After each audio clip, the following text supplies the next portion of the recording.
அப்படியே தூக்குங்க சார். இது எல்லாமே எடுத்து போடுங்க சார். அந்த மீன் வேற சார். அது உள்ளே இருக்கிறத பார்க்குற போதுக்கு இதுக்கு எவ்வளோ வித்தியாசம் இருக்கு. இல்லை சார், அவ்வளோ தம்பி ஆஃபீஸ் போய் நீங்க லைசன்ஸ் எடுக்கணும். நல்ல மீனா விற்கணும், அதுதான் உங்களோட நோக்கம். சரி சார். ஏன்னா நீங்க ஒரு பொறுப்புல இருக்கிறீங்க, நல்ல மீனா விற்கணும், நீங்க மற்றவங்களுக்கு எடுத்துக்காட்டா இருக்கும். சரி, பழைய மீனெல்லாம் விற்காதீங்க. சரியா?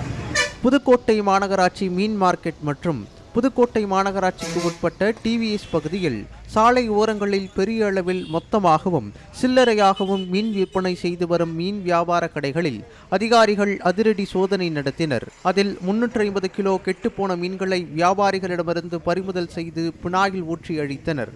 பின்னர் கெட்டுப்போன மீன்களை விற்பனை செய்த வியாபாரிகளிடம் ஒரு கடைக்கு 3000 விகிதம் அபராதம் விதித்தனர்.